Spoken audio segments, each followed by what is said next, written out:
You are now tuned in to the BassGorilla podcast.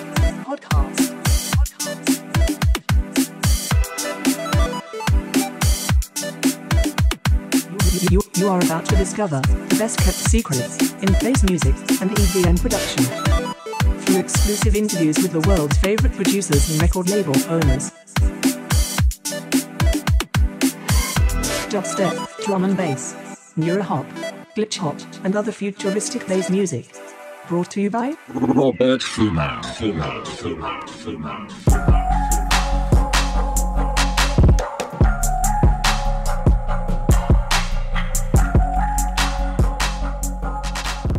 Hello and welcome to the BassGorilla podcast. My name is Robert Fumo. I will be your host. We sat down with Rage Logic, originally from the Midwest. Rage Logic has posted up in Los Angeles and is putting out all kinds of crazy music. And he's got a solid following on SoundCloud. And before we get into that, let me give you a little heads up on BassGorilla.com's new website and membership rates. These rates are super discounted. If you head over to now, you can do annual and monthly rates of $12 and $15 respectively. And you can't imagine the amount of content that we currently have and have in store for you in the very near future. We're always releasing new stuff. And if you want to up your game in the studio, we have a vast library of tutorials from artists such as Ilisha, Mr. Bill, Audica, Joe Ford, list goes on. So do yourself a favor and head over to BassGorilla.com after you listen to this interview. And without further ado, Rage Logic.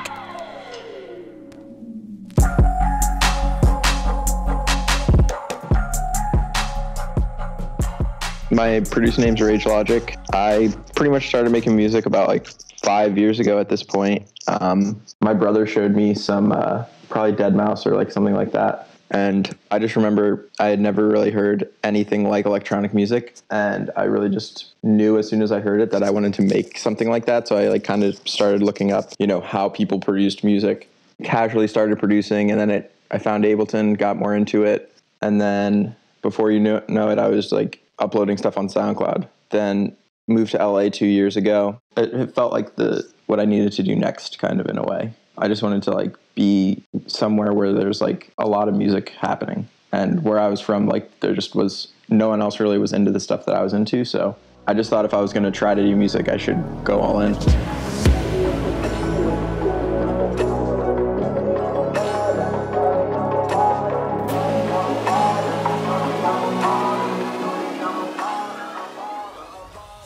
Did you kind of stick to the same genre set that you're in now, or did you have any kind of evolution from starting out in a particular genre or particular kind of music you were listening to? Yeah, definitely. I mean, I think I started, like my first song I made was probably trying to make dubstep or something, which clearly I don't make that anymore, but I still enjoy dubstep, but I was just trying to figure out how to make wobbles and stuff with Reason. And then as, SoundCloud started kind of developing more, I heard people like Mr. Carmack and, that whole SoundCloud community that kind of happened in like 2014, 2015. I really liked that it was more hip hop influenced because it was kind of mixing what I liked about electronic and what I like about hip hop too. That was just very interesting to me. So that I kind of switched up the way I thought about music and what I wanted to make. Would you feel the success that you've reached thus far would have been possible had you stayed in the Midwest? I definitely think it's possible because you can definitely make your career just on the internet for sure. But for me personally, I just didn't think it's inspiring to be somewhere where there's a pop and music scene and all that kind of stuff. Did you do that move solo? Did you just kind of sell the farm and jump on a plane? I actually moved out here with my brother, who's also an artist. So we kind of just did it together. And yeah, we knew some people out here. And he actually saw one of our friends say that they had an extra room in North Hollywood. So we were just like, let's do it. It was cheap rent. And we just thought we would figure it out from there.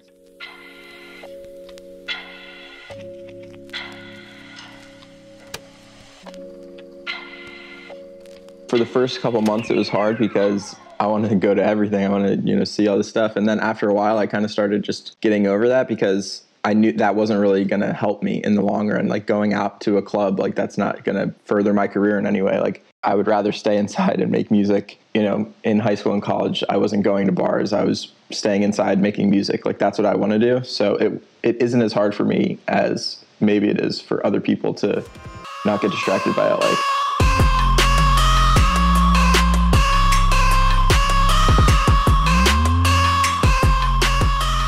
So let's get to your music. If you could pigeonhole yourself, what kind of music do you make? That is a tough question. There's not really a genre right now for all this. Like, future bass is kind of a dated term at this point. Like, it's a mix of kind of like Mr. Carmack and future bass, hip hop, pop. Like, I've been thinking more and more like I want to make music that kind of has more of a pop format, but it's still experimental and it's still like interesting to me. So I want to kind of bridge that gap a little bit. And yeah, I enjoy so much music that it's kind of hard to pick what to make sometimes. For my artist project, I want to make, a very cohesive, specific thing, but then I also want to make music for a lot of other things as well, if that makes sense. Even just if it was producing for other people or, doing publishing stuff, commercials, whatever, doing music for a movie would be amazing, but that's more of like a 10-year goal.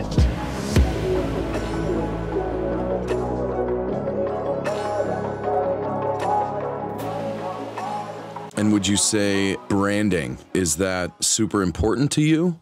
It probably should be more important. It is definitely, that's the key to success, I would say, especially now because it's so easy to make a song. There's so many good sample packs. There's so many good presets. Like, you have to do things to kind of separate yourself, and branding is really one of the best ways to do that, I would say, because you don't even really have to make that good of music, but if you brand it the right way, people will love it, because it's about, when people come to you, what are they looking for? What kind of emotion do they want?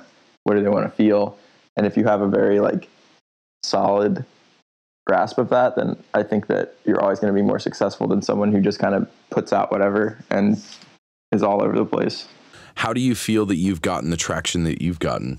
I would say being original to myself, and because when I started actually getting some traction, it was at a point where I just started thinking, I'm not going to just keep trying to make a ripoff of this track. I'm just going to just make what I kind of want to make. And then one day I made this track that I was super excited about. I posted it on SoundCloud and literally just sent it to a bunch of people. I think Diversa was the first person with 20,000 followers at the time who reposted me. And yeah, I think it was mostly though, I just started doing me and trying to have more of a unique aesthetic and all that stuff. Was this particular track that you sent out kind of a pivotal moment for you in your career thus far? Oh yeah, definitely. That was kind of what proved to me that I had a chance, because up to that point I had 1,000 plays on my songs, Now, do you have formal music training? Yeah, I did piano from when I was 6 to probably 13 or 14. I wish I would have kept playing, but at the time I didn't ever really like piano. It didn't come naturally to me, or guitar didn't come naturally to me. It was kind of a struggle. I had to practice a lot to be even decent. And I didn't like practicing that much, but I got a good basic, music understanding from that, theory and all that. How much would you push a green producer to also pick up an instrument? Or do you feel that it wouldn't be truly necessary and you'd just push them to maybe learn some theory? I think it's super important now more than ever. If you can play a live instrument, the whole DJ thing is kind of slowing down. For a while it was everyone's we need more DJs. But now if you could play, guitar and sing and DJ at the same time, or play off Ableton, that's just kind of what we were talking about with branding. It's just another way to separate yourself. Also, if you understand how to play an instrument, writing melodies comes a lot easier. And so I definitely think it's worth it. Getting piano lessons, getting any kind of music lessons. Ear training is super important. So when you're making your tracks, I'm curious if you have kind of a standard modus operandi. Do you start out with a chord progression? Are you a melody guy? Do you do drums first? I would say probably the first thing I always do is I'll just like look through samples or try to find something that is like an interesting like a synth preset or something. And then I normally like to start super basic and then just kind of start adding stuff from there, getting like a vibe that I want, and then kind of doing it without any drums and then adding drums like way later in the process after. I mean, there's two ways I do it. Either I do it that way or I make it really fast and try to make something in like 30 minutes just to get an idea out. But normally I would say my best tracks have come from just kind of vibing. I love making music with other people too. You know, I live with 3 other dudes who are producers, and you know, like we live with this kid Blanda who's an amazing keyboard player, so he'll play some keys and that'll be a great way to start a track. Or I'm super jealous of a person who actually lives with 4 other musicians, so at any given point there's somebody in the house, eyes 4 inches from a screen, putting out tunes. Or yeah, I mean, pretty much all we're doing is making music or watching The Office. It's dope. And we actually just started streaming too. So we've been doing like music production streams and, you know, getting to know people that way. That's actually super fun on Twitch. It's kind of it's interesting because it makes you have to focus a lot more. You can't just be in your own head. Like sometimes when I'm making music, I just get really like caught up in the zone of just making weird sounds and I don't really get anything done. But when people are watching you, you kind of have to make something dope, and that pressure helps. It's like when you're DJing in front of people, you know, you're kind of feeding off the energy and you're just vibing more. And when you're streaming, you know, you kind of have that same thing. I'm a huge advocate for what you're describing. If people who are listening are not familiar with Twitch, it originally started and continues to be a huge streaming platform for gamers, and they have a whole creative section that includes music production and people that sit with guitars or drummers. But if you are into music production, I would love to foster this aspect of Twitch more. And I would love to go to Twitch because it's still very few and far between that you'll see music production stream. Not that you don't see it, but you'll see, you know, 99% of the streamers on there are all video games, and I would love to see more music production on Twitch.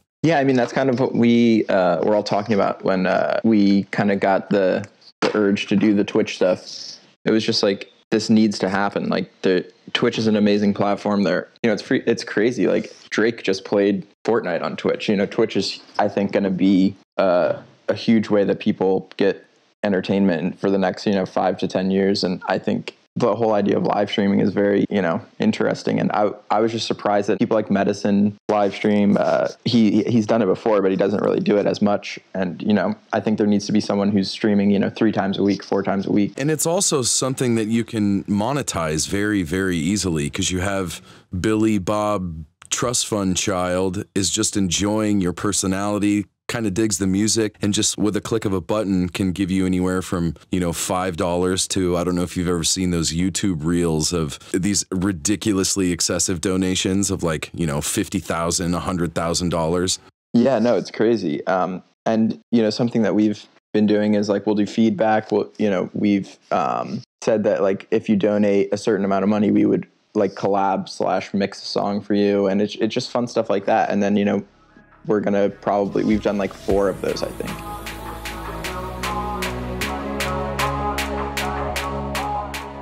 I still want to talk about your actual music production skill set. You mentioned more or less kind of starting with a sample that'll strike your fancy and you'll throw it into a sampler, and then drums obviously start. Are you a big sample person? Do you synthesize your drums? Do you? For me, I love samples because that's where a lot of my ideas come from. And if I hear a drum sound that I like, the amount of time it would take me to make something like that, or I don't really care where a sound comes from as long as it's what I'm looking for.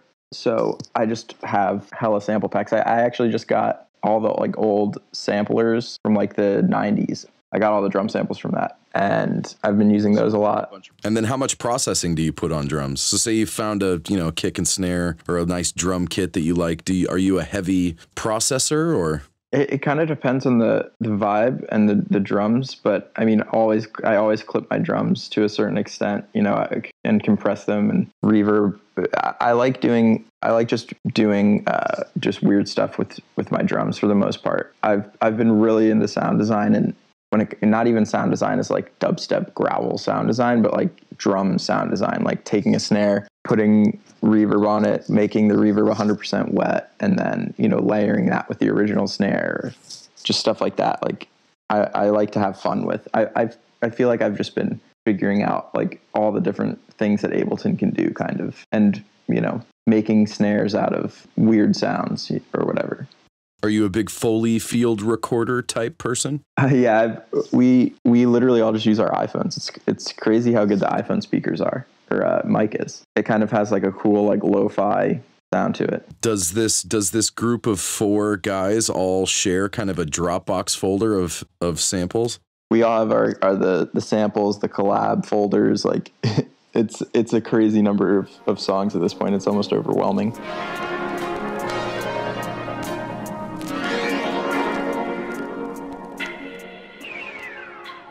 And you said that you haven't done too much performance, obviously, because you've just been rocking the studio gig. And when did you, and have you done many performances? Yeah, I mean, I've here and there.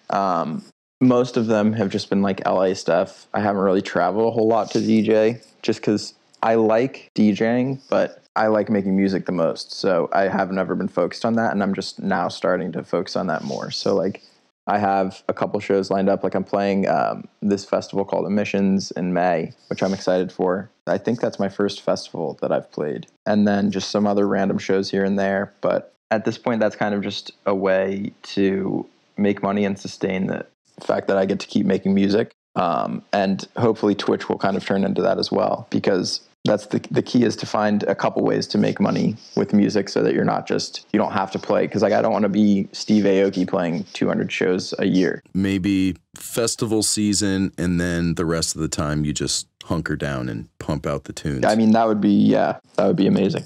And without prying too much, those alternative revenue streams come from, I imagine you do some teaching, I imagine you do some occasional performances, and then... I actually just made my first sample pack, and then, yeah, just behind the scenes publishing stuff. I'm lucky to be able to not have to have another job, because, I think that music is sometimes glamorized or whatever, but people don't, I think, understand, like, a lot of your favorite musicians have day jobs, even still, because it's hard to make a living, especially in LA where it's super expensive. I don't know how expensive it is where you live, but, it's like twice as expensive here as anywhere else in America, pretty much. Right, and it's a cutthroat. Not only is it really expensive to live there, but then you have, obviously, the market is completely and totally saturated with some of the best in the business. And which is so funny to me, because good production is like a dime a dozen.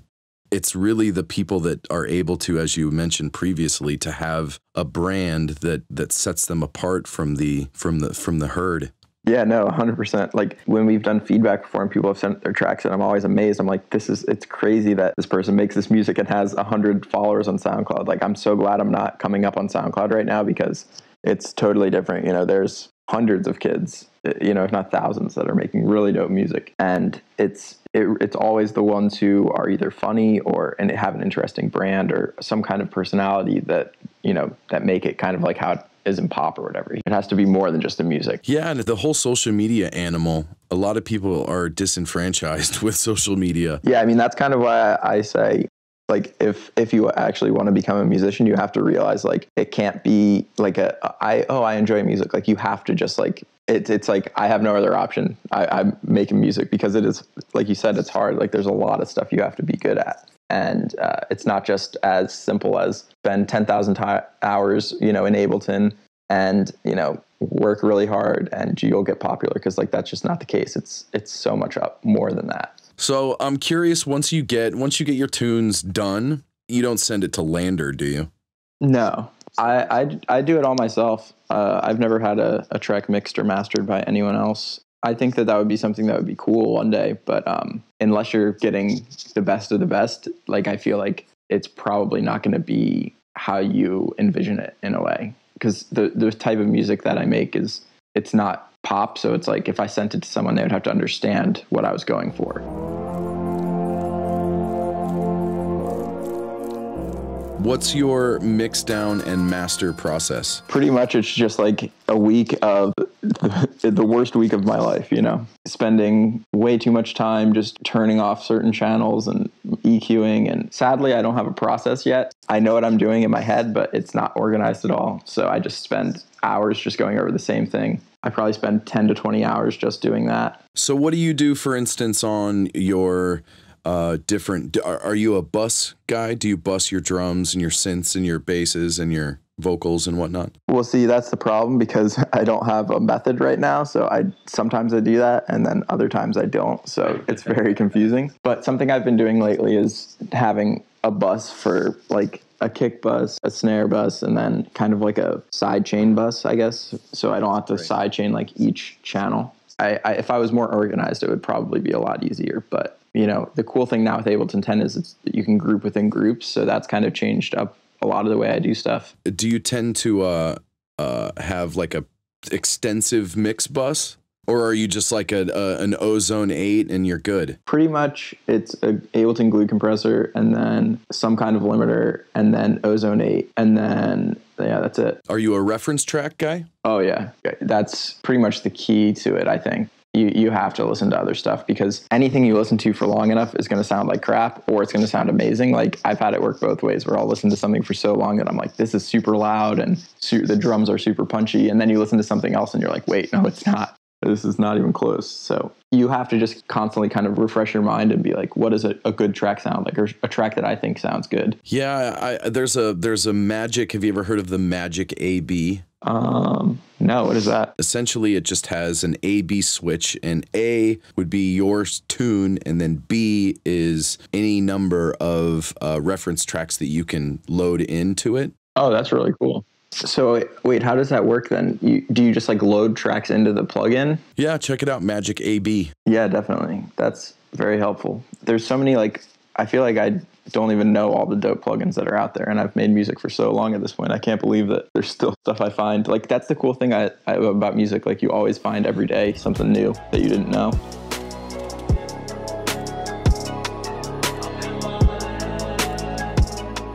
What's your favorite third-party plugins? I love FabFilter. FabFilter Saturn is sick for like drums and stuff. Pro L is sick for like mastering. Ozone, obviously, for mastering. Decimore, like all the D16 stuff is super sick. Waves. Omnisphere for synths is so lit. I love Omnisphere. It's kind of like Contact and Serum mixed. That's how I think of it. It's like in the middle. It's like not all organic sounds, but it's also not all synths. Like you can get some really cool stuff. And then so Omnisphere, obviously, and are you a Serum or a Massive guy, or are you strictly Omnisphere? Yeah, no, Serum is sick. Serum, Reactor, Contact, pretty much all the normal ones, really. Like I'm not a huge plugin guy. Like I love all the Ableton stock stuff for the most part. You can get like the new Echo plugin is crazy. Definitely like one of my favorite additions to Ableton for sure.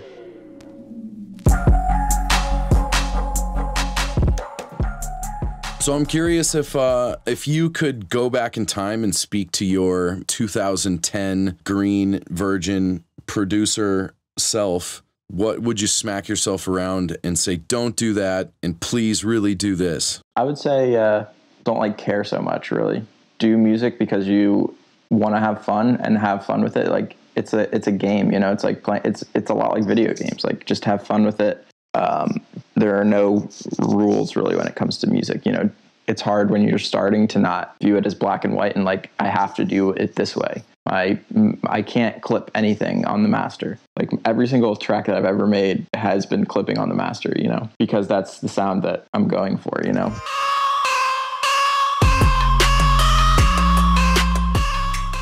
Curious, where do you see Rage Logic in the next 5 years? Actually, give me a 1, 3, and 5 year forecast. I mean, this year, main focus is putting out music, playing shows, and growing the Twitch stuff. That would probably be the 3 things that I'm focused on the most. And then 3 years, I would say I would love to be in 3 years just full-time streaming, you know. That would be the goal. And then just like we were saying, playing festival season and releasing music, you know. being able to stay at home, stream 4 or 5 times a week, that would be great. Teaching people how to use Ableton, teaching, doing just production streams, doing all that kind of stuff. That would definitely be, that would be amazing if that could happen. I hope that there's enough people that want to watch that, Well, I can't tell you how much I appreciate your time and your energy you put into hanging out with us and the BG crew that tune into the podcast. And this will be turned into a YouTube and Facebook and Twitter blast out. Thank you so much for doing this. Peace out, guys. Thanks for listening. This was dope.